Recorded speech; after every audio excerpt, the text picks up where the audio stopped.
button here really quick. And then I'm going to share my screen.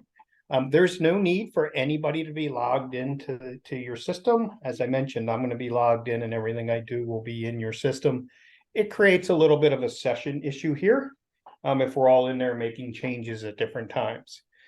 So let me go ahead and share my screen. And let me know when you guys can see this okay. Yes. All right. Yeah. So this is your donor perfect. Have you guys had a chance to really work around in here? Are you still waiting for a data transfer? We were supposed to have a training last week, but that person was ill. So I'm able to put like new constituents and then like one by one, but I have like a big bulk one. We just did Giving Tuesday. Okay. And so I'm waiting to put that in. Okay. So Not sure did how you to do that. reschedule was that a donor perfect trainer? Yes, I have one tomorrow, like with Nikki as like our last go-to, but then I was able to reschedule, but it wasn't until January with the other guy. So I'm hoping that Nikki can kind of answer my questions tomorrow. Okay. Yeah, because it's not, I was just trying to feel where you guys were at. It's a little outside of what I mean, I kind of know how to do those things, but not well enough to try to Right. train you. So I wouldn't want to make further confusion for you, but there's an easier way to do it with creating a template, loading your gifts onto there and importing it through Donor Perfect, which the support rep will be able to show you how to do. So what we're going to focus on is how do we collect gifts and donors and information online and then get it into our Donor Perfect system. So we're not doing data entry. That's the idea behind the forms. When you log into Donor Perfect, up top are several icons. Under the option for apps, you're going to see online forms. You're going to notice that there are two forms platforms in here now. The drag and drop is our new form builder that we're slowly rolling out. Our focus today will be on the classic forms. Eventually, we want to take everything you can do in classic and move it into the new drag and drop. But the drag and drop right now does very limited donation form like you and I are going to create today in classic, but it's the only thing it can do right now. You can't do event forms, you can't do multi-gift forms, you can't do non-payment forms, you can't add donor fields to it. All of that's going to slowly be rolled out in here. But anytime we're talking software development, I don't have a timeline on how long that can take. You could theoretically run forms through here as well as here at the same time. They're both link-based forms, meaning you create a form in here, it's got a link. You're going to share it on your website, you're going to put it under a donate button, you're going to pin it to Facebook, you're going to put it in email, and our classics work the same way. They're link-based forms. You could build your general donation form in here and build all your other types of forms in here. I will not go into the drag and drop today. The idea is it's supposed to be so easy to use that you don't need me. Classic, much more difficult to use, been around for a while, and a lot of things aren't explained to you very clearly in the product how to do these things. And that's why we're going to focus on this today. So keep in mind, I recommend you come in here and maybe check that out if you have time. We're going to go ahead into Classic now, online forms. We're going to select Classic, and it will take us into the area that we refer to as the Review and Acceptance Center. You may hear me refer to this as the rack. It's where we come to do all things classic forms. Whether we need to create a new form, and we'll see after we add this form, we'll have the ability to edit, to delete, to import records collected on that form. So right now, we can only really do one thing, right? Because we don't have anything, we can only add a form. So anytime you want to create forms in Classic, again, through Donor Perfect, apps, online forms, Classic, take you here to the Review and Acceptance Center, and we're going to go ahead and decide we want to create a new form. We're going to select the Add Form button, and it will take us into the template library. This is where we decide with which template we want to begin with. There are categories again up top. If we change these categories, it'll change the templates available below. If we take all of these templates, and I really boil them down to their bare essentials, there are really three fundamentally different types of forms. Our focus today is going to be a single donation. Its sole purpose is for general donations. It can only accept one gift per pass of the form, but we're collecting everything on one page, right? Okay. Gift, one-time recurring, donor info, payment info, submit. Only ever one gift, right? This is the equivalent of what you can do in the drag and drop. The exact same type of form with a newer look and feel, easier to use interface to quickly whip up very quick, basic general donation forms. So everything we learn to do on this form in Classic, though, will apply to any other type of form we're going to create, right? It's the same tools, the same user interface.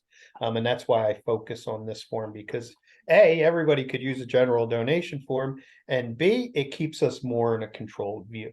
So this will be our focus. It's one type of the forms you can create in here. One gift, collecting everything on one page.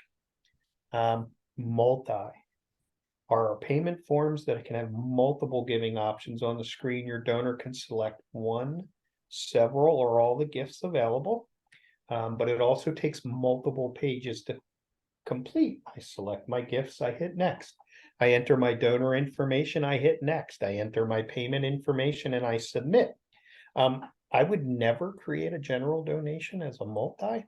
I've done this long enough, and the industry will tell you, for general donors, they don't want to read, they don't want to answer questions, they don't want to figure out what they're doing.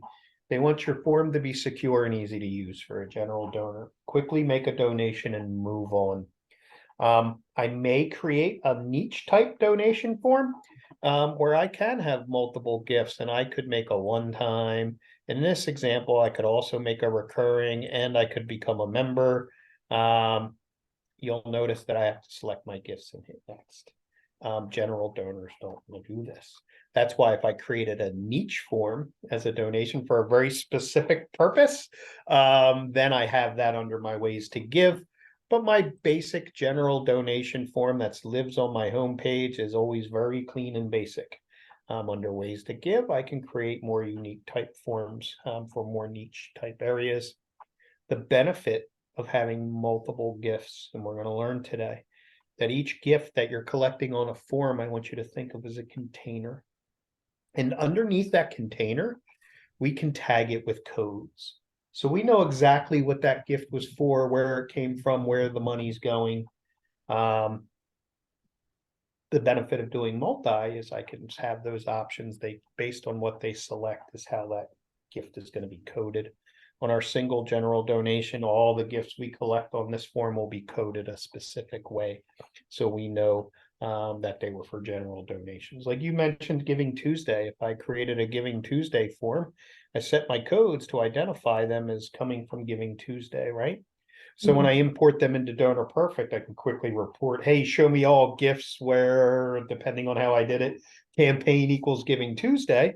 It's only going to return the gifts I tagged that way in Donor Perfect, and I'm quickly going to know how much money we raised. I'm on Giving Tuesday. So we're going to dive in. I'm just kind of laying the groundwork here, and then we're going to dive into greater detail. So payment forms, single or multi. Every payment form in this template library is built off of one of these two foundations. A better example of a multi-form is an event, right? I want to create an event. I want to sell tickets. I want to sell sponsorships. I want to make an additional donation. I could make this a raffle ticket. I could make this a t-shirt, and this would be a perfect example of a multi-item form, right? Separate gift for my tickets, separate gift for my silver sponsorship, separate gift for my premium, and a separate gift for my additional donation. But again, we got to hit next to enter our constituent info. General donor, collect it all in one. So all event forms are multi-forms. Membership has an example of a single and a multi, depending on how you want to do it. Signups and surveys are our third type of form. These are forms that have no payments and no gifts. They're strictly for collecting donor constituent information that you can import into Donor Perfect. Mailing contacts, volunteers. These volunteers work with our volunteer fields on the other info already. So if you had volunteers and you were tracking the hours and the activity they did, you could provide this link to your volunteer. They would fill it out, enter their hours worked, or if you have somebody doing it internally, and we can import this back into Donor Perfect, update that volunteer's record to reflect that they helped us in fundraising on this date and worked this many hours, right? So this form, no payment, no gifts, no codes. So anytime you want to create a form just to collect constituent data, we use these signups and surveys. I almost always start with this. It's bare bones, first, last, address, city, state, zip. And then we're going to learn today with Online Forms Plus, I can add fields from my Donor Perfect to my form. So in this case, I'm doing something very specific for St. Francis, right? I have fields I created in Donor Perfect to track whatever I'm tracking. I now want to create a non-payment form, and I want my constituents to be able to populate those fields so I can import them into Donor Perfect. I can add those fields to this template so we can collect it online, and I can import it back to Donor Perfect. And we're going to do that exercise together on our donation form. So those are all the forms in our template library. Now that we've decided that we're going to go ahead and just create a general donation form, we're going to select use this template under that form. We do have to name it. Do not get hung up on what you're calling your forms. They are not donor facing. They're internal, so you can keep track of them in your review and acceptance center. So make sure you name it so it makes sense to you. Change it at any time at the form level. This here is explained absolutely nowhere. As a best practice, anytime you create a payment form, I just want you to select both of these every time. This check is not for somebody to mail you a check. It's to do an ACH or an e-check directly on the form. If we do not select check when we create the form, it does not create the appropriate bank account fields, and you cannot add them later. Even if you called support, it is written nowhere in here. It won't tell you that anywhere. As a best practice, just check both. The natural follow-up I usually get is, yeah, but I don't want to offer ACH or e-checks when I start. Make sure you check it when you create the form, create those fields. It'll also give you the power on the form level to now toggle that check option off and on at your leisure whenever you want. So to give yourself that power, just make sure you select both. I will point out exactly where I'm referring to when we get to the form. One item on this form, there is a toggle for your donor to decide whether it's recurring or one time. You only want to do a one-time only form, you're going to do that. You want to do a recurring only form, you're going to do that. With both checked, it's a toggle for your donor to decide. We can replace this item with the correct item using plus. So this is not set in stone. You change your mind, you can replace this item on this form. This you cannot change. This you can. So keep that in mind. Email at this level, also misleading. Most people assume, because of the poor language in here, that this means every time somebody successfully completes this form, I will get confirmation at this email. It's not what it's for. It's just to tell you that somebody's added a new template to your database, and where you actually set up to be notified when somebody's completed your form is buried. So that, coupled with the language here, it's the #1 email I get after the fact. Jeff, I'm not getting confirmation emails. I know I set them up. It's the #1 question I get. I will show you exactly where to set that up once we come through here. Once we've hit these few markers, all we have to do is hit finish setup.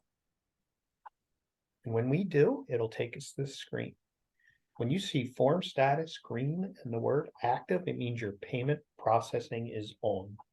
We just created this form. You've never seen it. We haven't done anything. If I load this link right now and use my real credit card, it's going to process it, take it from my credit card. deposit the money in the bank account you guys set up with SafeSave, and it'll create a pending record next to this form that I can import into Donor Perfect. And we haven't done anything, right? So out of the box, your form is ready to process into your account.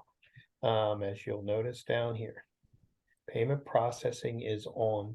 Obviously, we want to do these types of things to make it look like it's part of our universe, to set up those codes you heard me mention for understanding where our gifts came from and what they were for. And we're going to run through this stuff together, and we're going to hit continue to form. It'll drop us right into the form builder, and you can edit anything in here at any time on the fly, even if your link is out in the wild. You want to update your logo, you're going to log in, edit that form, change your logo. You want to change a code, you're going to log in, edit that form, change a code, change an amount, add a field. You do not have to remove your form from wherever it is. But before we run through here, I kind of want to hustle back to the Review and Acceptance Center. And anytime you're working in forms, just click the logo in the left-hand corner, and it'll take you back to where we enter from Donor Perfect. When we first got here, we could do one activity that was add a form, right? Well, Yeah. we've done that. Now we have a form, right? Status, green and active, payment processing on. Makes it very hard to test. First thing I do, I click active, and I can put my form in test mode. What this will allow me to do is get all the way through the form and create test records without actually having to process a gift. Remember, we're collecting gift, constituent, and payment all on one page. Mhm. For me to create a test record or to review anything and the subsequent pages, I got to make a payment. But in test mode, now you can just make a fake payment and get through all the way through the form. So we're going to leave that in test. When you're ready to actually use the form, you just come in here, click test. That's your active gateway. When you see green and active, payment processing is back on. So it's that easy. So we're going to go to test. Mhm. Each line item listed here means it's its own form, right? And we have these icons that are all very familiar. Throw a form away. There is no limit to the number of forms you can have in here. So I only ever delete like mistakes or real tests. If I have a form that has any history and I'm not really using it right now, you'll notice in here, there is a third state. It's deactivate. That's how you stop a link in its tracks. If I hit deactivate, we're going to turn our toggle to show deactivated. And when we load it, it's deactivated. You make any changes, or you only used it for Giving Tuesday this year, you want to update it by editing it and use it again next year, you get it all cleaned up. Next year comes, you're back in business, right? So we're going to go test. Don't recommend deleting forms unless they're an exact mistake. To get to where we were, or to edit any form on the fly, it's the pencil icon next to the form we wish to edit. And this is my friend. Create an exact duplicate of the form you click it next to, but give it its own unique link.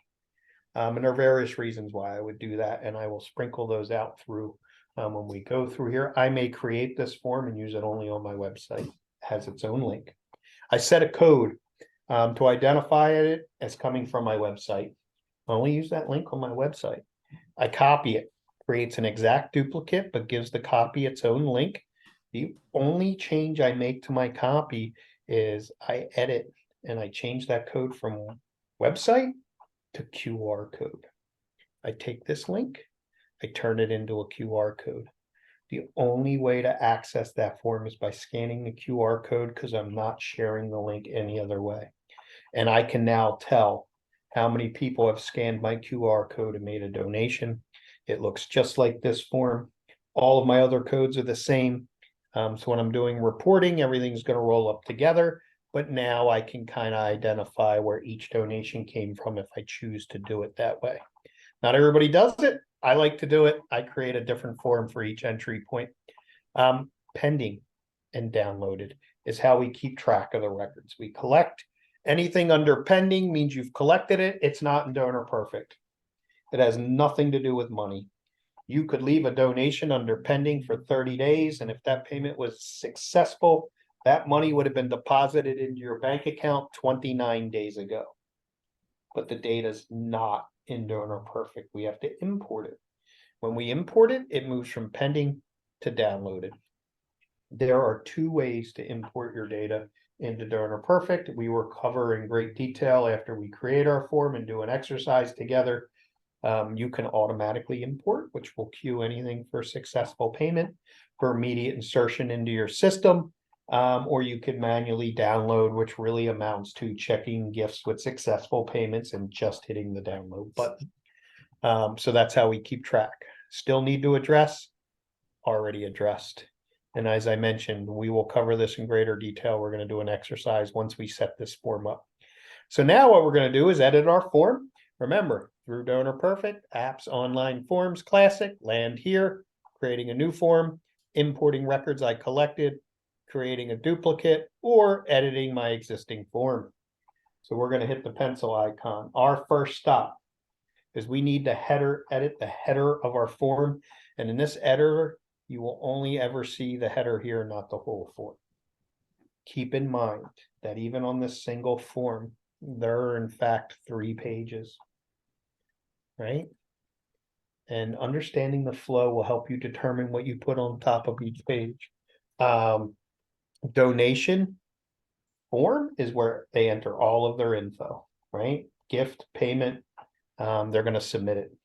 When they do, they're going to arrive on this confirmation screen, which is going to give them the ability to review everything they just entered. They can go back and edit if something's incorrect, or they're going to actually send their payment out to be processed from here by hitting the submit payment button, and they will only arrive here on our single form upon a successful transaction. It's immediate confirmation to the donor the payment went through. It's going to display a basic receipt like you would get at the corner store that they're going to be able to print. The system will also generate a far more comprehensive confirmation email that we will look at step 3. And the reason I'm showing you this is a lot of times people will make this page look great. They'll keep previewing it. They don't know they can go in test mode. They didn't make a live transaction. They added it to their website. I fill it out for one reason or another, and the front page looks good. I get here, and this is what I see exactly on the form live on their site. Your logo or image goes here. So be careful. Our first step is we need to get an image or a logo in here to use. Easiest way to do that is in our left-hand side menu, additional options, image library, choose file and upload. I create banners for the tops of my forms because I already mentioned to you that sometimes people are scanning QR codes and these are opening up directly on their phone. They're not anchored to anything. So I like these to look as standalone as possible, and creating a banner helps me do that. 800 pixels in width for your image will span your form perfectly. There is no restriction on length. So 800 is our sweet spot. I created something just for today's exercise. Obviously, you're going to have access to better assets than I, right? So here's an example of a banner, right? 800 pixels in width. I can also just upload my logo if I wish to do so. And now I have both in my library, right? I can go back to my basics, edit my header, highlight and delete the placeholder that is not a watermark. You do have to replace it. Insert image. This folder is always your library. Anything you've uploaded is accessible through here. It doesn't matter which form you're working on, you have access to the same library. So when you create new forms, you're going to have access to these 2 images that I've put in your library. So we're going to add our banner today. We're going to hit the plus sign. And as a safety precaution, it'll resize everything to 300 pixels. It's just a safety to keep you from uploading something ginormous and blowing the form out of proportion. I've already told you 800 is our sweet spot. I can highlight my image, change size, and all I'm going to do is change that 3 to an 8. I'm going to hit update, and now it's going to span my form perfectly. I'm going to hit save. Right? Banner. Spans our form perfectly. Any questions on that? No. So now, second page. This is why I told you I see this live on sites, right? Easy solution is save to all pages, carry it through.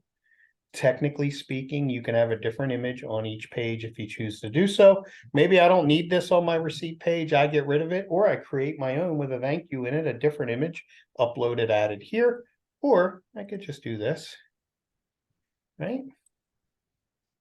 And I'll put that on my receipt page. So they load the form, fill it out. They're going to see this, right? Going to submit it. They're going to arrive here.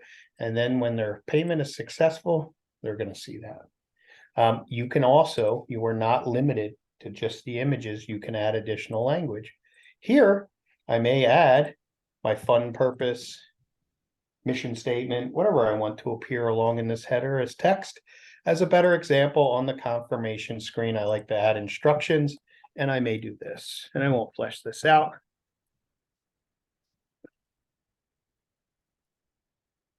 And we're just going to put some instructions in here. I actually get very detailed in here because I try to avoid a lot of questions because I came from an operation that was ran by me and only me. So I had to do it all. So I try to combat things up front. Now, when it comes to colors, if you know your hex colors, you're just going to type them in. I could try your red here. It doesn't matter. We can change it at any time. And we're just going to type that color in. And now we have that. And we're only going to save it to this page because I only want to see this message on the page they're reviewing their info. Does that make sense? Yes. All right. So that's the header of our form. Next, we can style our form. We have limited styling, and this is where I try to get as close as to any style requirements that I already have in place. Keep note that these forms are really designed to be mobile responsive. That's why everything's left justified. That's why these forms scroll. The industry has turned majority of donations, and it's moving quickly, are getting greater and greater by people using mobile devices and social media. So making sure that I'm addressing those areas, I like to kind of make these forms look as best as possible. Do not turn that off. I do not recommend it. It makes the style look very dated. So we're going to hit Launch Form Styler. You can edit anything on the look and feel of your form at any time on the fly. If this was out in the wild, I could come in and change any of this that I wanted. Nothing in here set in stone. Couple best practices. I create all my donations with a default layout. Excuse me. I've done this long enough to know donors don't care how pretty your form is. They want it to be easy to use and secure for a general donor. Yeah, we don't want our form to be a complete train wreck, but we have to keep in mind that majority of donors know what they're willing to give you by the time they get to your form. And what they're really concerned about is getting through it as quickly as possible and as secure as possible. So I try not to make these too I kind of make them no frill kind of forms, right? And I use this default layout. When I do events and non-payments, I like this offset. It's a different audience. Somebody registering to come to an event is a completely different type of user as a donor. I don't mean they can't be the same person, but their expectations of the experience are different. Donors get to you on a whim. And the good work you're doing and want to help you in the moment. Somebody registering for an event is expecting to fill something out, right? And so they're not as concerned. And I might even procrastinate when I have to register for something because I know I have to fill something out. A donation, again, I got there because of the good work you do. The delivery guy shows up, the dog barks, the kid comes home from school, and I didn't finish, I'm gone. And hopefully I make my way back. So I make these as easy as possible. You could slap a color theme on these if you chose to do so. I've never used these. I customize down here instead to try to meet my style requirements. Remember, anything in here editable and changeable on the fly. Overall page. Anytime you see a circle, it means you can use a color, just clicking it. You will never get to an actual color using this picky slidey thing. The only thing I use this for is to remind me what part of the form it's going to paint. So if I am getting creative, I can go, oh, I see what that's going to do. Good news today is the second thing I use it for is to go all white or all black. And I'm going to do that. Make it clean and easy. I can fill in my background with any one of these textures. Some of these are nice and I use them occasionally. In lieu of doing that, I can create a gradient, top color, bottom color. I usually leave the top light. I'm going to come in and we're going to plug your blue in here to the bottom color. Just remember that anything I'm doing here can be changed at any time by you. I think I did that right. And now I've created a gradient. It's a natural guide to the human eye to go from light to dark. I already told you that these are made to scroll on mobile devices, so I like to do that. Drop shadow is, yes, just gives you depth, right? Fonts, yay. I'm going to go Verdana. I could do this if I wanted to. I've never done that on a donation form. I may have done it on an event form. I like it jet black, easy to read, easy to pop. There is some spacing, white spacing, when we look at it on a desktop, because again, we've really leaned into the mobile side of things. This will tighten it up if we select yes. It doesn't do a lot. So play around with this if you forget. It's not a big deal. Section header. Anywhere we're identifying a section. In this preview, it's donation, and this is the only preview you will ever see when you're formatting your form. But it's also donor information, donor covers cost, gift amount, gift description, receipt. That's what we're styling here. It's where I start creating some contrast. I usually go Verdana, make it bigger. I could make it caps, bold, italics. I could do all that fun stuff. I could center it, but I keep everything left aligned because of mobile. And here is where I start creating that contrast. We're going to plug your red in here to kind of bounce off the blue we're already using in a lot of places. And we're going to do that. Header ruler just gives you a little accent underneath the section. And we're going to plug our blue in here again. Remember, any of this, editable and changeable by you on the fly. We're going to do that. And now I have that in place. Section, where I'm still looking at this off gray, kind of eggshell. I could change it here. I only do these two ways. I usually leave this gray, or I make it all white, so it doesn't even appear there are sections. It just looks like a white sheet of paper. Not a great training tool. So we're going to leave the background on here. We're going to give it a border. We're going to give it a border color. And I'm going to use our blue again. And we're going to plug that right in. The idea behind color codes is you keep everything tied together. And I'm going to do that. I don't like sharp corners on anything I do online. Going to round it, make it softer to look at. Now my buttons, right?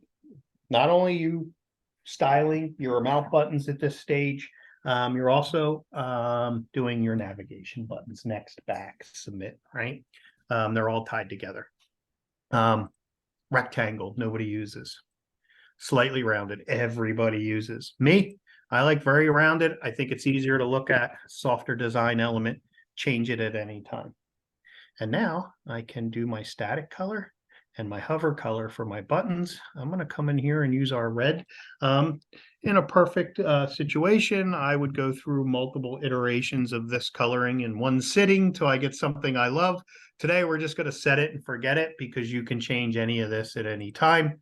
And now I'll use my blue. I might decide to reverse these. And quite frankly, I might decide, you know what, I'm going to use a whole different set of colors. And we're going to do that. We're going to hit save and close. We're going to load our form. And now we're starting to build this out. Any questions on that? Mm-hmm. All right. So let's get that out of the way. We're going to close this. Now we'll hop into the functionality, put our little paint set away. Confirmation email. This is what I was referencing when we first got together. Each form gets its own email. So you can dedicate this email to whatever that form activity is, right? Couple things I always want you to do. From address. This is the from address of the email your donor, your registrant, or whoever is going to receive. Nobody knows what that means. I'm a big believer in donor confidence. I gave my money to St. Francis. I'd like to see something from your universe. Do you guys have like an info, an office, a donations, like a catch-all? An admin, but I need to double check and see what that is. But don't get that email. So, Okay. Remember, this is the email for the from field of what your donor is going to receive. I'm going to show you where you can get blind carbon copied on that email at a different email address. okay, okay, So you can change this at any time. So we'll go with admin. You can change it at any time. My recommendation is just to use something with your org name in it, right? okay, Because I donated to you guys. I don't know what weblink dot no reply at software dot. I don't know what any of that means. I know what this means. right, I'm going to save. Now, subject line, have it say whatever you want. It's just starter text. You can have it say whatever you want. The cool thing you can do on the subject line is introduce any one of these three variables collected on the form. Typically, I like to do this. mhm, So now it'll come from admin at the HT Diocese and it will read Jeff Del Sordo, thank you for your kind support, or whatever I change this to. I can use these anywhere in the subject line I want. Just make sure you give yourself space before and after, okay, or it'll all run together. I may or may not have made that mistake more than one time. So that's our subject per form, right? mhm, Now, I told you when we set up our form, there's that email that says, hey, send confirmation here. That's where everybody thinks they're going to receive a copy of this. right, Because there's nowhere really to set it up. It's got to be the place. Well, it's under here, show more settings. I told you, this is the #1 email I get. Jeff, I'm not getting these. Click it. By default, this will always be checked. It means your donor, your registrant, whoever completed that form will receive this email at the email address they entered on the form. What will never be set up is for individuals in your organization to be blind carbon copied. This is where I use personal email addresses. You okay, need multiple people, you're going to add them up to 4 additional. Somebody leaves, you're going to remove them. You will have to do this for every form, and this can be different from form to okay, right. You might have somebody else in your organization responsible for events. You're going to copy them. I have an event coordinator who doesn't have access to my Donor Perfect. And when we register for an event, I get an email every single morning. I need an update. I need an update. What do? I add them to the registration email. So every time somebody registers, they get emailed. They know exactly what they selected, and they can begin planning without asking me for a report 3 times a day. And I can just give them one at the end of the week. So keep that in mind. Always tucked under here. We're going to save that. Next, much like the header of our forms, all you will ever see at this part is the header of the email. It's the piece you can edit. The rest of this email is dynamically generated by what they entered on the form, and it'll be attached to this header, right? So first, last, address, city, state, zip, gift description, gift amount, gift date, all going to be added to this header. You will never see it here. You don't have to add those fields. I've seen people try, or I get emails. No need. We're going to do a test and we're going to generate this email. But a couple things I always do in here. This thank you is just adorable. I really love it.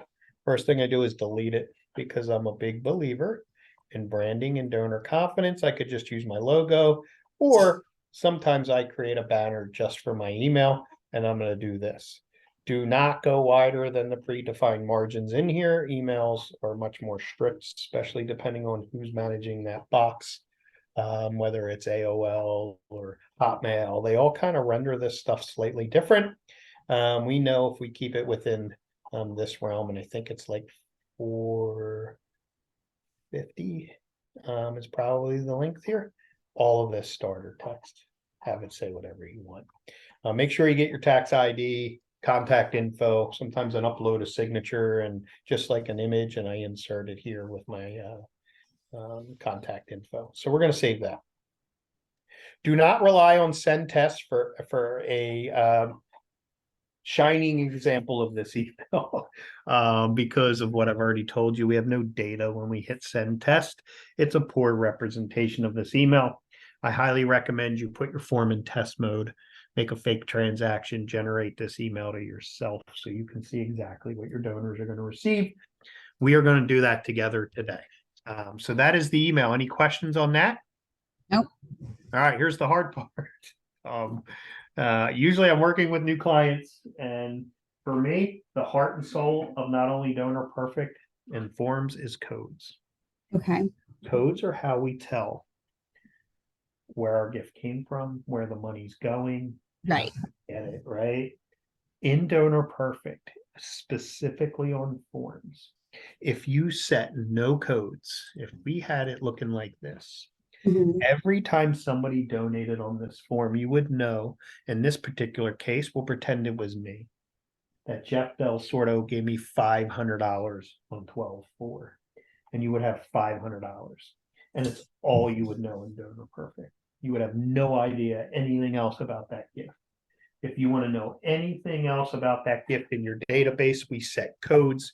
You're going to notice they're hidden, which means your donor does not see them. We are going to tag every successful payment collected in this item on this form with these codes. You remember I told you about multi-item forms, and then I briefly mentioned that, codes are really what determines sometimes if I use multiple items. Mhm. Because for each item on a form, I want you to think of as a container. And within that container, I can change its name, I can set its amount, and I can code it. So anytime somebody selects this item, it'll be coded with these values. On my multi-form, I get a container like this for each option on that form. So I could code this one different than the one that appears below it, depending on which one they checked is how it would be coded, right? Some basic best practices. First and foremost, there is no right or wrong way to code as long as you have a system in place. Generally speaking, general ledger code or GL code is where my money's going or where my money's at. Building fund, scholarship fund, right? Selecting something here as a GL code, right, Mhm. is restricting that gift. Right, so Okay. you wouldn't have to set this to restricted. Let's just say I had a building fund. And if I set this GL code to building fund, I have Mhm. restricted that money to be used for the building fund. Every donation collected on this form will be tagged with a GL code of building fund. So when I need to find out how much money we have in the building fund, after I import this and I've hand entered all my gifts in Donor Perfect as they come in, Donor Perfect, I need to see every gift in my system that has a GL code of building fund from November 1st to December 31st. It will only show you gifts created within that time that have a GL code of building fund, and it'll filter away everything else. I'll know exactly how much money we collected and we have in the building fund. Does that make sense? Okay. Unrestricted is not uncommon on a general donation form. It just means we use the money wherever we deem necessary, right? There are no restrictions. Sometimes people have a general fund that they use in the same purpose. I don't know if your annual fund would be the same in that scenario. No. What's that? We I'm using most stuff I'm using right now is annual fund. Okay. So every gift now collected on this form Mhm. would have a Yes. GL code of annual fund, right? And that's Right. why I don't get into specifics here because you can code any way you want. Right. Because you understand and you're hand entering gifts the same way you're collecting them online, because the idea is to be able to run a report and tie all of those different transactions together by codes. Those Right? codes. Yes. Yeah. So it doesn't matter how you entered them or how you got them, as long as you stuck to your system, you can run a report, it'll bring them all together. Right. That's the idea. Solicit code for me is typically how did I get the money or an event. So if this was for my Bark in the Park event, I would create a new code called Bark in the Park 2020. Mhm. Every gift collected on this form would have a solicit code of Bark in the Park and a GL code of annual fund, right? Because I want to know how much money we made for our Bark in the Park event. If I code well and my event's over, I can just go, you know what, Donor Perfect, I need to see every gift that has a solicit code of Bark in the Park 23.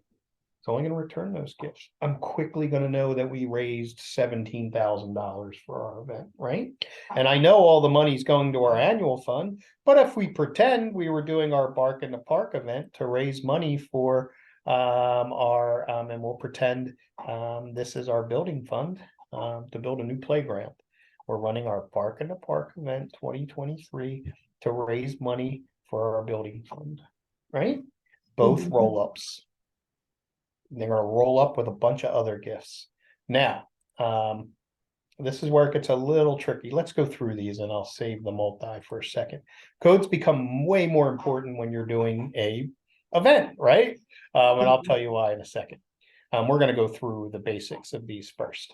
Thank you Okay. letter is just a way to tag this donation to use a specific merge letter you created in Donor Perfect. It's Okay. different than that email. What this is doing is saying, hey, I've imported this into Donor Perfect. I want to send them a personalized thank you. Mhm. I can quickly filter by this value, right? Okay. Or when I do my receipting, you can say, hey, receipt all gifts that are non-receipted with a thank you letter of Giving Tuesday. Okay. If I set all my Giving Tuesday donations on my form to use this letter, it's only going to show me that. I'm going to merge it with the letter, right? It's going to fill it out, print out each one, hand sign them, put them in the mail. I don't use this, but a lot of people do. Yeah. So goes out immediately. This is something you're just tagging, hey, this donation should use this thank you letter if I actually go through with receipting and Donor Perfect for these donations.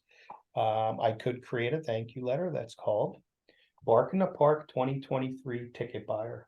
And the language on there is specific for somebody who purchased tickets to my Bark and Park. In my Bark in the Park ticketed item, I set my thank you to use that. On my bronze sponsorship, I create a letter and it's called thank you letter, Bark in the Park bronze sponsor. Because I can quickly use a different letter if I want to send them out and thank them. Gift type is really easy. Every item on every form is classic DP forms. It's just a filtering or a trigger. I want to see every gift in my database where solicit code equals Bark in the Park 2023 and gift type equals classic DP forms. It will only show me the gifts that I collected on a form that have those two values and those two fields in that gift. And I'm quickly going to know how many people purchase tickets for Bark in the Park using an online form. It'll filter away the people that purchased them in the office, people who called on the phone, people who called mailed checks. I hand entered them. I already sent them their tickets. I've already handled the ones I hand entered, but I collected a bunch online. I just imported them. I need to send them their tickets. How can I just see those people, right? A combination of codes. So use this for every item on every form. Campaign. Would you use, what would you guys use? Well, since it's annual fund 23-24, Okay. So that way this I is can really just kind of, breaking down your annual fund a little further, right? right, right. So that Uh, way I know each year. Yep. Sometimes I build that right into a solicit. I tend to not put years in GL codes because if No, I want a lifetime or a history, it's easy for me right. to just go, I want to see every gift for GL equals annual fund. I don't care when we got it. I want to see how much money we've raised over time. And I can also use the date filter in Donor Mhm. Perfect to say, hey, give me every gift for GL equals annual fund Right. from December 1st. I do this always with events and campaigns. So that's kind of the right action here. So let's do this really quick. So annual fund, gift type, sub solicit code. I don't really use it on a single item form. I told you the very nature of this form is we can only give one gift per pass of the form, right? Mhm. So I have one opportunity, which means every gift collected on this form is going to be coded with these values, right? Okay. Now, if I go back to our library and we look at an event form, right? Mhm. Multiple items. I want you to think of each item that has an amount as a container, just like you and I are editing on your donation form. The difference is on this multi-form, if I was to add this to your database, we were to go exactly where we are on your donation form, the set item codes, I would see a container or a box for each option on this form instead of just the one you and I see, right? And the value of doing that is that I can code each of these items differently. So depending on what they selected on the form is how it got coded based on what we said underneath, right? So for a multi-form, we'll pretend this is still my Bark in the Park event. My solicit code for every item on this form is Bark in the Park 2023, right? I don't care if they were a bronze sponsor. I don't care if they bought tickets. I don't care if they made an additional donation. I want a total for my event. So my solicit for every item on this form is exactly the same. And 99% of the time, my GL code is exactly the same for all these items as well. They're both roll-ups. We're doing our Bark in the Park event to raise money for our building fund. My solicit code on every item on this form, Bark in the Park 2023. My GL code for every item on this form, building fund, right? That doesn't help us distinguish the difference between what they selected on the form. I could try to look at amounts, but that's not a good way to do it. My sub-solicit code for this item is ticket buyer. My sub-solicit for this item is bronze. My sub-solicit for this item is additional donation. Donor Perfect, give me every gift in my database where solicit equals Bark in the Park 2023 and sub-solicit equals additional donation. It is only going to show the people who made a donation on your Bark in the Park event form, right? And I can know, and it'll be included in my total. I need to know who my bronze sponsors are because they get entitlements. They get 6 tickets to the event, 4 dog and tick collars, 2 pup cups, and their name in the back of our publication. How do I know who those people are and how do I know where to send them? Donor Perfect, give me every gift in my system where solicit equals Bark in the Park 23 and sub-solicit equals bronze. It is only going to return the donors that have a gift and only that gift that meet those values. I'm going to know exactly who my 9 bronze sponsors are and exactly where I need to send their entitlements. Secondly, I need to know who my ticket buyers are. I have to mail my tickets out. Donor Perfect, give me everyone where solicit equals Bark in the Park and sub-solicit equals ticket buyer. It's only going to return the people that purchased tickets. I'm going to know how many they selected and where I need to send them. Does that make sense? Yes. All right. It is the hardest part. I will tell you that it's the most important part. And it's what makes everything go around in Donor Perfect, whether you're reporting, whether you're creating widgets. Codes are ways to parse your data in a very succinct data sets. The better we code, the more we can boil our stuff down, right? So if we go back to our form, and if we pretended this was our multi-form, this first item would say $25 a ticket. Well, I don't charge $25 a ticket. This is just the description I charge. You won't see this because you won't have buttons. It'll be an open amount. And I change my description to read $50 a ticket. In that scenario, you'd have an open amount here. You would set it to 50 to reflect your description. And then it would be Bark in the Park. And then it would be ticket buyer, right? Underneath here, another container that looks exactly like that, but it says $500 bronze sponsor. I don't do $500. My sponsors are $250. I edit my description to say 250 sponsor. I set my amount to 250. It's still Bark in the Park, but I create a sub-solicit code called bronze sponsorship. So every time somebody selects that item, I know it seems like I'm kind of laboring in here a little bit, but this really is the most important thing. Anything else we've kind of looked at here, probably seen in some fashion, right? Or experienced, but this is the heart and soul and the hard part. Have you guys, you've created new codes in Donor Perfect, right? I've just done the general ledger codes and the campaign code so far. I may have started to play around with the letter. Okay. But I'm we're still very much at the beginning. Yep, and that's usually but that's why I kind of labor here a little bit, Yeah. because it's usually the newer thing, and I work with all different types of organizations and skill levels.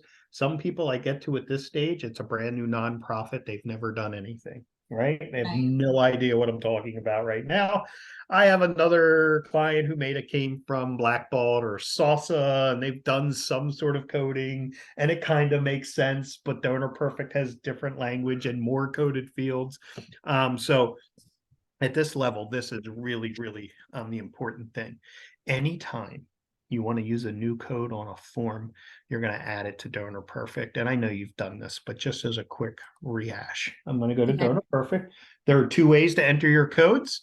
You can find any donor record if Yeah. you want. This is the easy. Is this how you did it? Yes. Want the gifts? Edit a And gift? yep. And that's how I went through and All did right, it. good. So this is the new way they kind of Mhm. set up. That's just easier. The old school way is in your right-hand corner where this gear icon is. If you notice, when I hover over that gear icon, the second option is code maintenance. This is the old school way. It's just much harder when you're new in here because every drop down in Donor Perfect is considered a coded field. And I'm really specifically looking for gift codes, right? So it's a little harder from here, but I've been doing this a long time. I'm going to find General Ledger and I can do it this way and just go, right? You want to add a new code, whether it's solicit, subsolicit, it all works the same way. We're just going to hit add, give it a code, give it a description. I'm going to make this the Jeff Fund so we know to remove it. And now I have a new GL code. So whether I'm hand entering a new gift, I can select Jeff code. But if we go back to our form and we go to GL code, it's not there. Why is it not there? Because we have to force the system to get a new set of codes. Just hit the save button, come back. Every gift now collected on this form would be tagged with the GL of Jeff Fund. Okay. So it's that easy. We're going to go back and make that annual fund. I will remove that code from your system when we're all done. But sometimes I like to keep it in there. So those are codes. Any questions on codes at this time? No. All right. You guys don't, it doesn't look like you guys do this. You could bring a coded field to the surface and let your donor select from a dropdown Okay. to restrict the gift, right? So I could have the Jeff Fund, the Building Fund, the Scholarship Fund, and the Athletics Fund. So my donor could come, enter their amount, and this drop down would be available on the screen. I would remove every option I don't want them to select. And based on what they select on the drop down is the code it's coded with.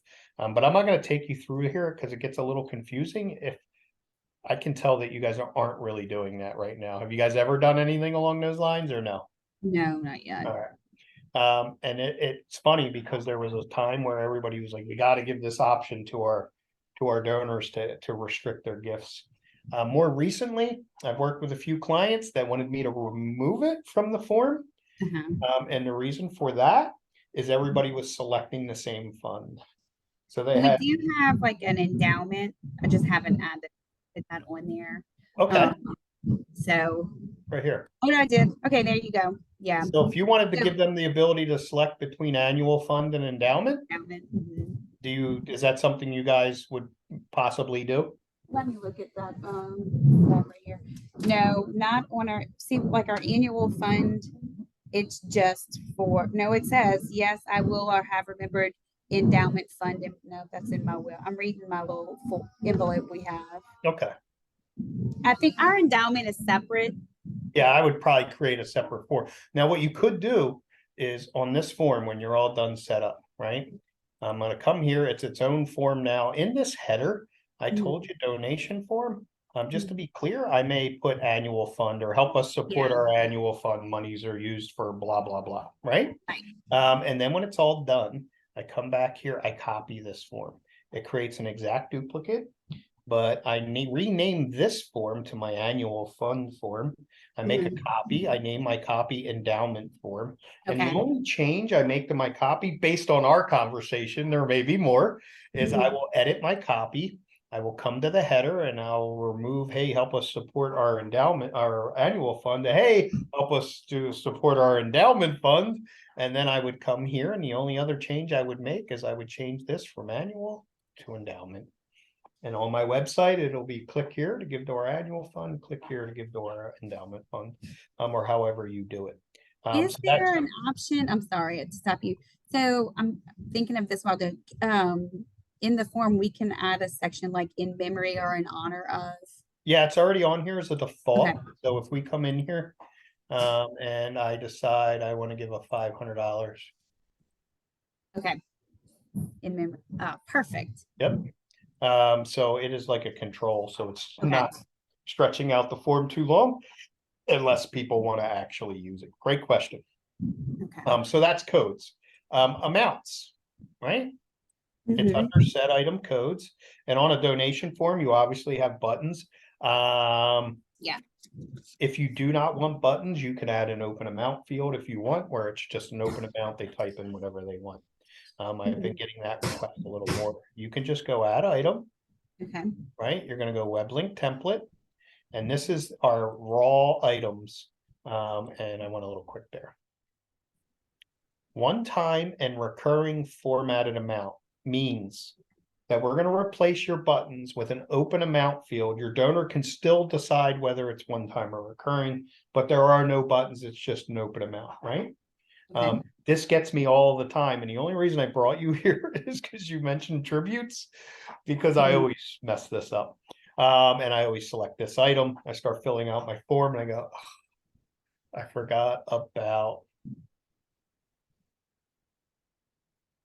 tributes, Mhm. right? Right. So, and this, see how these both have tribute in them? Right. If And I it's only wanted a recurring. one-time item with tributes, Mhm. this trips me up every time I'll add the wrong item because I just go too fast. So now we're gonna add this so I can just show you. Okay. So this is a one-time recurring with tributes, and an open amount. We're gonna hit next. I can rename it all here. Mhm. I told you this form can only ever have one item, right? Right. And we already have an item on this form. Watch what happens. Okay. So all we have to do is hide this item so we can add it. We're going to hit next. We're going to hit save. Now, we're going to go fields and items, item availability. That's our existing item.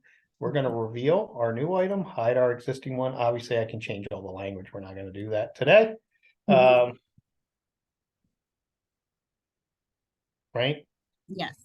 So some people, I get this question a lot. So it does come up like, you know what, Jeff, just give me an open amount. I'll need buttons. Now, you haven't lost your other item. You can come back here, Mhm. switch these, Okay. right? So I have it in there for you. Obviously, you're going to want to edit. If we go set item codes, it's only showing us active items.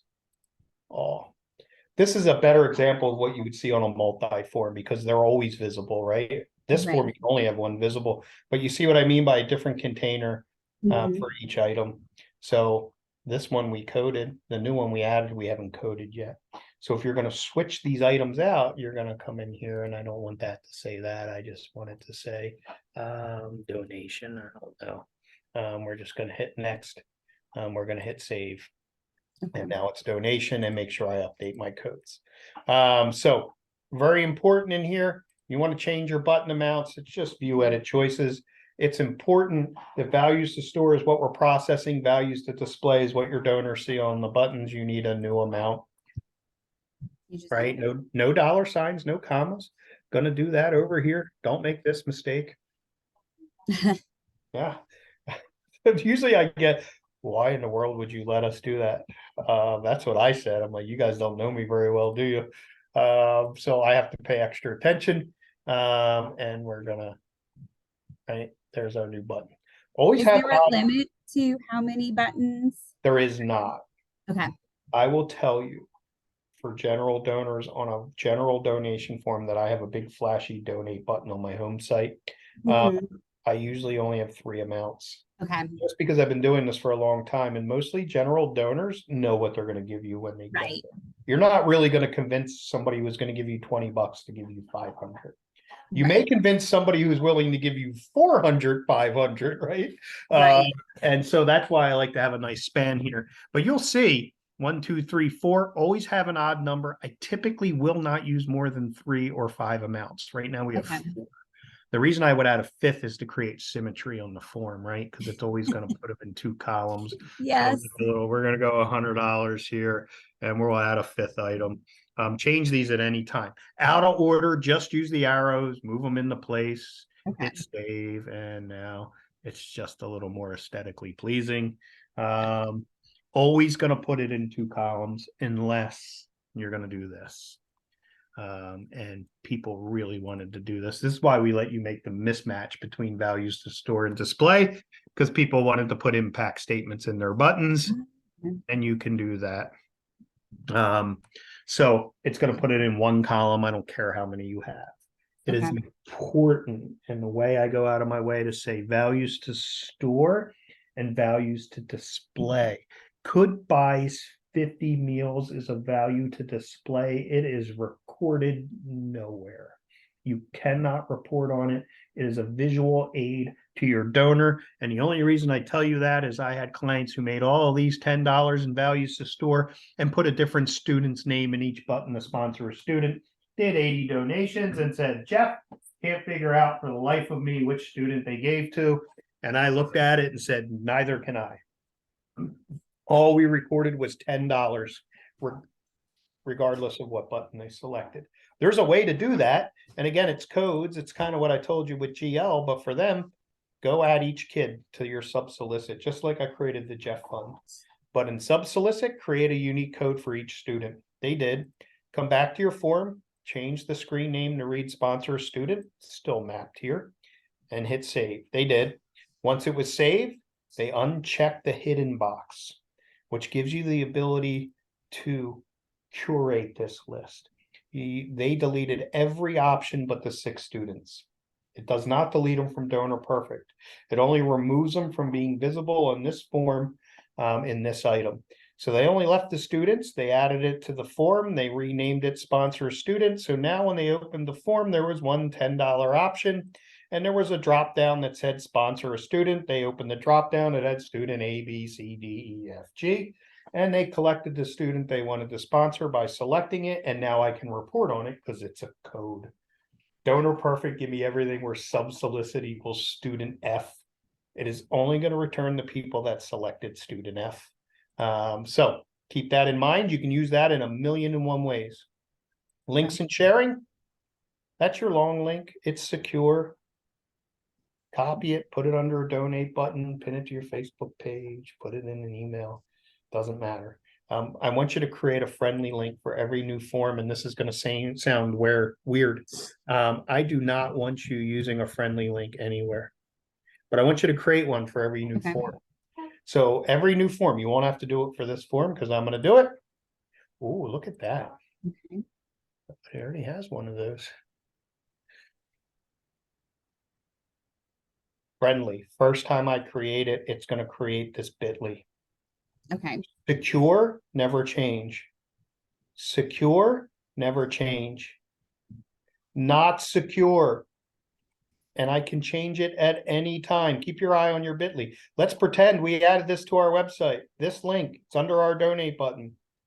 They click on it. Great. Everything's going well. And my coworker comes in and does this. It's now broken. It doesn't work. But guess what didn't change? This or this. So use these 2 links, secure, secure, not secure, not secure, change at any time. Keep your eye on this one more time.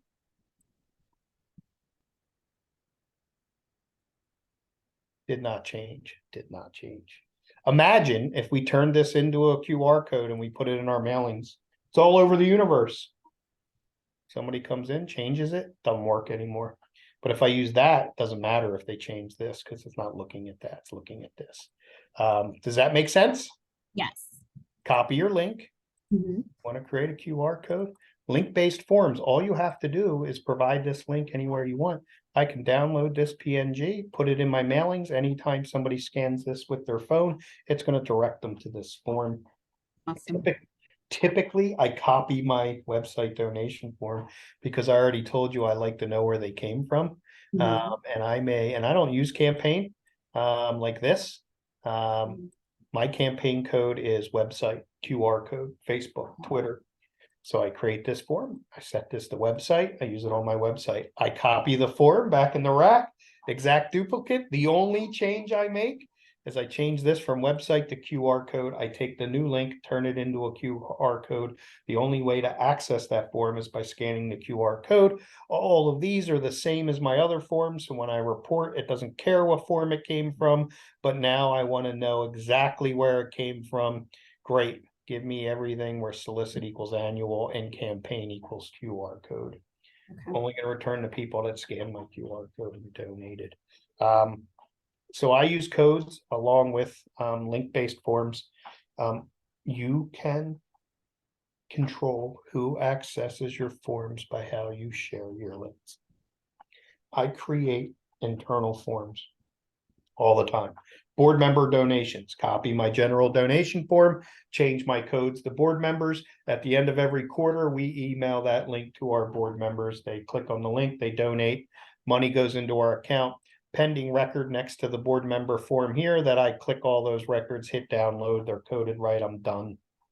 Nobody else has access to that form because I haven't shared it with anyone else. I create raffle ticket forms for on-site at my events. I turn them into QR codes. We give out a pamphlet at our event to kind of give our itinerary. And on there, I have raffles set up on stage. I have a generic raffle form 1, 2, 3, 4, 5, 6. When they get to the event, they get the pamphlet, they take out their phone, they can scan, they can see the raffles on the stage, scan the QR code, opens up the raffle form, purchase their raffle tickets, close it. That form is not physically facing anywhere else. You need to have my pamphlet for my event with the QR code on it. So think that way. You can control who has access to your forms by how you share the links. Fields are pretty straightforward. Donor information fields always map back to main or bio in Donor Perfect, right? Roger Sandstone, anything we collect on main or bio always relates to the donor information section of your form. Anything we collect on the gift level always maps back to the gift tab in Donor Perfect. The reason why that's important is you can add fields to your form. So knowing where that field exists or where you would like to create or collect that info will determine where you create that field. If I want to add a new field to the donor information of the form, remember that's main or bio in Donor Perfect, add field. I have to know the type of field I'm trying to add, or you would just have an unruly list. I know there's a checkbox in every standard system, so I'm going to select checkbox. I'm going to hit next. If I leave this on new field and give it a system name and a screen name, it's going to create a brand new checkbox that does not exist in Donor Perfect or my form. It's going to create the field in Donor Perfect and it's going to add it to my form. I still recommend you create them in Donor Perfect first because you're going to place them on the screens where you want. And when you come to the form to hit add instead of new field, it's going to show me every available checkbox that I can add to this form that already exists on main or bio. If we go back, I change this to a text box, right? Different set of fields. So you can add fields from your Donor Perfect to your forms. I'm going to add this because I know it exists in every database. We're going to hit next. On the donor level, you can place where that field resides by using the arrows. It will always have everything left aligned in one column. On the donor level, you can get away with 2 columns. It used to be 3 before mobile responsive. Just put 2 fields on one line. It'll create columns. I'm not going to do all of these. We'll do a couple. And you cannot do this on the gift level, only on the donor level. Right? So you can start consolidating this piece a little bit. So that's how you're going to add fields. Payment really quick. I told you to make sure you select bank account every time you create a form. Yes. It's for ACH, right? If not, these fields do not get created. And after taking you through that wonderful example of, hey, add fields to your forms at any time, except these fields. These fields you cannot add. You do not select them when you create the form. That form will not process checks. You would have to start a new form. Now the follow-up to this is, Jeff, I don't want to use checks. You keep telling me to check it. Yeah, check it. Create those fields. Come to your payment page under payment options and do this. This form's only going to process credit cards. Now in 6 weeks, you all get together and go, "Heh, why are we doing e-checks?" I don't know. Do you want to do e-checks? Sure. Log into your form. And now you're doing e-checks. So give yourself that power, right?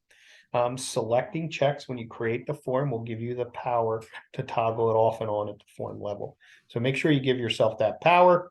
One more annoying things on the payment side, card type, right? There's a long, boring story why you have to do this.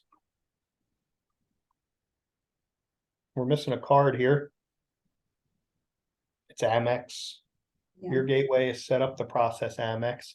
You have to add the logo. Even though if I added an Amex on this, entered an Amex on this form and this form was live, it would process it. Okay. But you want to make sure you add the logo, and I will do it here. Fields, payment, credit card info, card type, stick out like a sore thumb. We're doing an image search from an image form, from an image folder. We're looking for an image called credit card logo, Visa, MasterCard, Discover. You're just going to put an A at the end. It's quite ridiculous. But there's a reason why, but it's not important, right? So we add that. Now, of course, it's smart enough to know. So if you copy this form, you will not have to do that again. If you start from the template library, you will have to do that again. If you forget, just email me. All I need you to remember is you can do Amex. Jeff, I know I can do Amex. I looked at it and I can't figure out where I'm supposed to do it. I will do it. I will take a screenshot and give you instructions and send it back to you. And once I do it, you go, ah, yeah, I remember that little strange thing I needed to do to my form by adding an A. And the real purpose is you can actually control the cards you want to make available to your donors through the gateway. So if you restrict any one of these cards in the gateway, you can remove them from the image. Visa, MasterCard, Discover, Amex. All this is telling it what image to look for. And that's why there was an image like that did not. If we did this, your form would only show Visa and MasterCard. So if you want to restrict the cards in your gateway, you can. Then you come back here and make sure you're displaying the appropriate image. So the last stop real quick, and then we're going to go over importing and do a quick test, is donor covers costs. This is the ability to have your donors give a little extra money to help cover the cost of processing.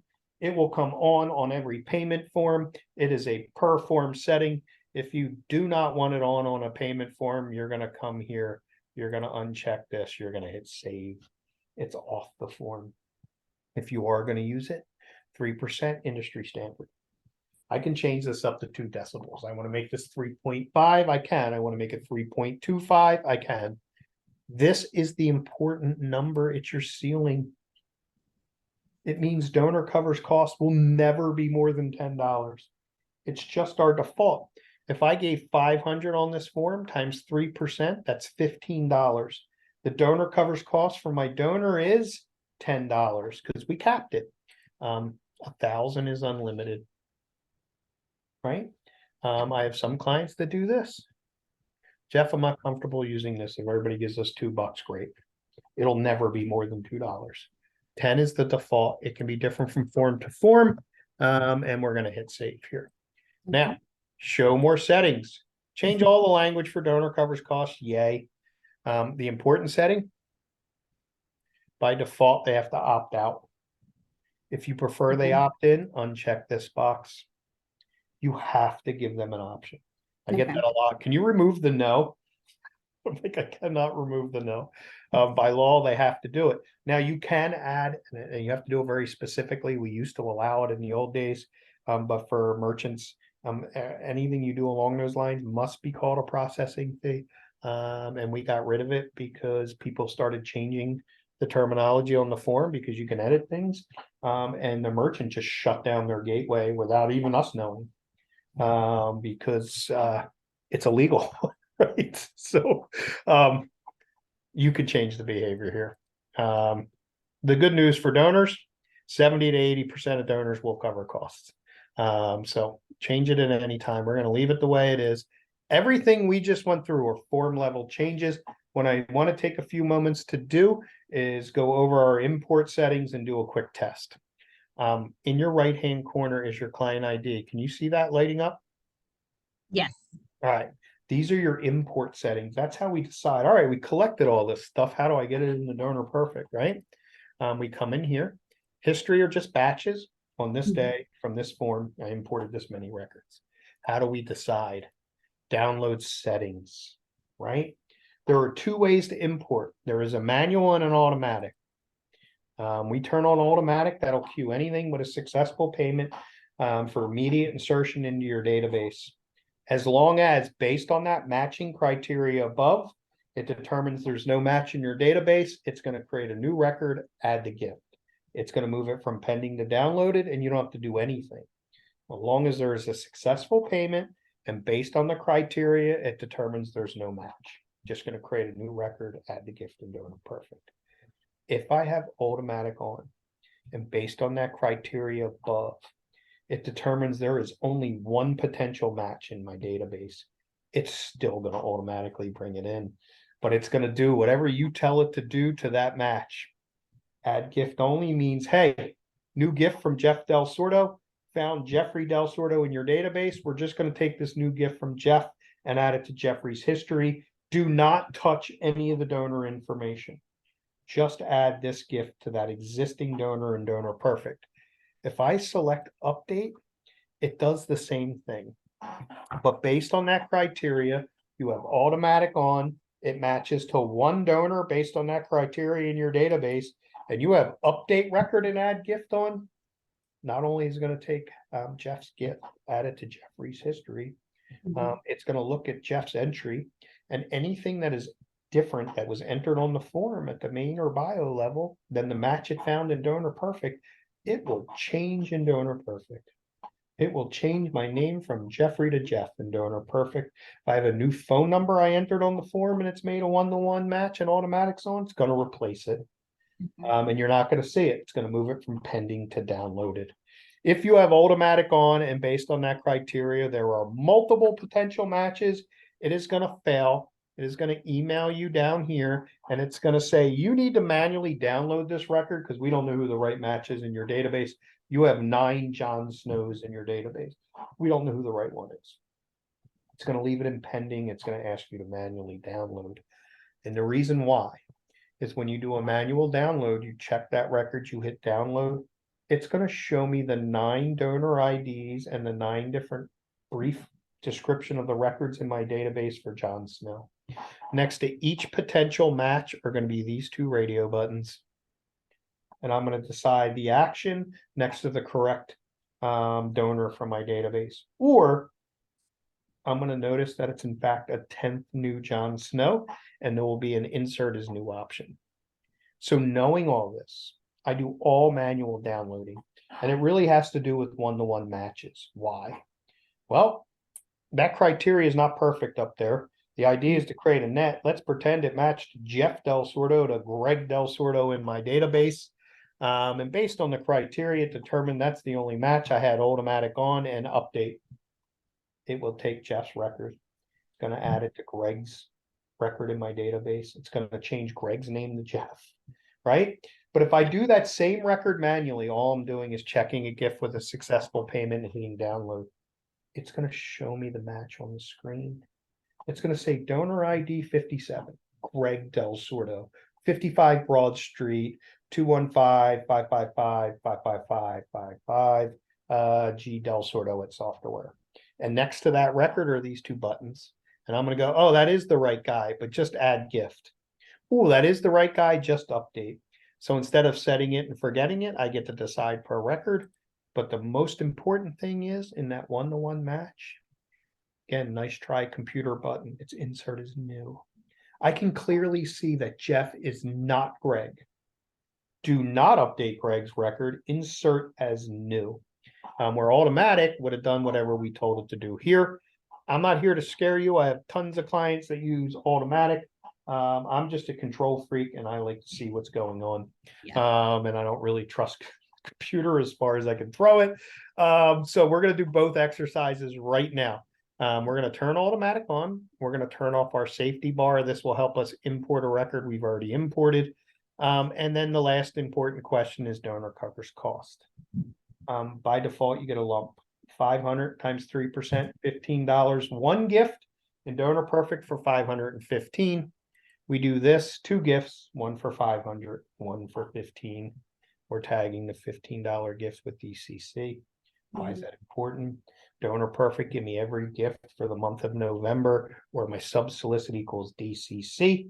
Going to return those gifts. I'm going to know we collected $19. I will get my invoice for November from the gateway, and it'll say your transaction fees were $21.25. Great. We covered everything but $2.25. So we're going to save this, do a quick test. Our form is in test mode. I have automatic on. And the only thing fake about this is actually processing the gift. Everything else is going to think it's real. And I'm going to fill this out. And I don't know why this decided to break somewhere along the line the other day. But it is no longer bringing everything in for me. And let's not use that one. Let's use this one.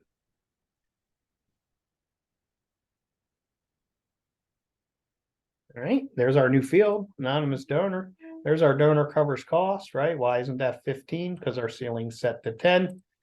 Fake 54 8 times. It'll stop me when I get to 18 characters. Use any account number you want as long as the first number starts with an actual credit card. We're going to hit next. Second screen, I told you about why I like to put instructions. Please review. You need to edit, go back, or send your payment out to be processed. Third screen, where I told you was instant confirmation to your donor that their payment went through. And they could print this. It's a lot like you would get at the corner store. We're going to close that. We're going to refresh our rack. I told you anything in pending, not in Donor Perfect, anything in downloaded in Donor Perfect. How do I know? There I am. I'm already in there. We're going to click me. And we're going to re-download this manually really quick and force a match so I can show you and then I can get you on your way.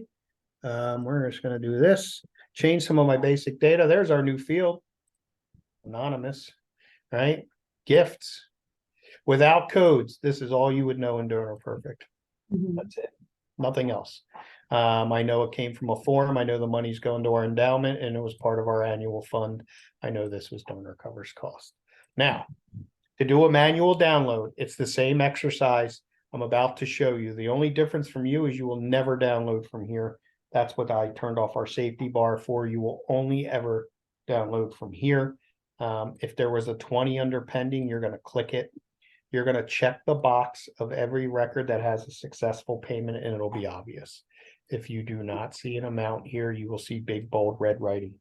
Bad payment, bad CV, too good over the limit, declined by issuer. Automatic will never import that. You could manually, and Donor Perfect would treat it as you got the money. So we're going to re-download this manually. And this screen right here is why I do all manual importing. If I wasn't so lazy and we weren't crunched for time, and I filled out the form brand new again, and I had automatic on, and it made one match, we would never see this screen. It would have done whatever we told it to do up here, either add gift or update this record, and we'd never see it. It would just do it. But the same record manually, I get to see what was filled out on the form. I get to find what it determined was a match in my database. Donor ID 21, right? There it is. That may say Gregory Del Sordo. Well, that's not the right guy. Do not touch that record. Insert this one as new, right? I'm unsure. Hold it. Leave in a pending state. It is the right match, but I get to decide, hey, let's not. If I call him anything but Jeffrey, I'm going to hear about it. Take this gift, add it to this donor's history. Do not touch their donor info. If I do this, it does the same thing. But anything different that I collected up here, then the match, it's going to change in Donor Perfect. We're going to do an update and we're going to notice that my name's going to revert, my email will revert, and my phone number will revert, and we'll have dupe gifts because I imported it twice. So that is the extent of manual. We're not digging ditches. there I am right there, Jeffrey Del Sordo. Look in the search window. I'm back to Jeff. Already updated me. I'm no longer at G Del Sordo 90. I'm no longer at 9222. I'm going to have dupe gifts because I imported it twice. When you are all done testing, I recommend you match to a really fake donor because Donor Perfect thinks you have this money and we don't. So we're going to look up, match all of your tests to one fake donor and make it obvious, like SpongeBob. In this case, I'm SpongeBob. We just have to delete SpongeBob's whole record and I could have $1 million in fake gifts. I'm back to whole. The last thing I want to show you, and then I'll get you on your way, is the confirmation email. And let's bring you back. Confirmation email, user first, user last, right? Came from admin. We could brand it here. I told you all of this was editable by you and that the rest of the information would be dynamically generated and attached to this email. So that is everything front to back. I know it's a lot in one sitting. I don't expect you to remember all that. That's why I'm recording it. The main purpose is just to get you comfortable working in here. If you have general forms questions when you are working on your own, feel free to email me and I will respond to your questions via email. Do you have any questions for me right now as I kind of revert things back to their default positions? No, I don't think All so. right. So let's make sure we remember to do this. Unless you guys really feel strongly about the Jeff Fund, and I can leave it. But let's get that out of there so you guys don't have to worry about that. So that is how everything works front to back. As I mentioned, I do not expect you to remember all that. Just come in here and play around. You're not going to break anything. You have questions, you're going to reach out. So it was a pleasure meeting you guys. Thank you so much. Good luck with everything. I will keep my eyes peeled for any questions that you may have. And you guys have a great day. You too. Thank you. All right. You're welcome. Bye-bye. Bye-bye.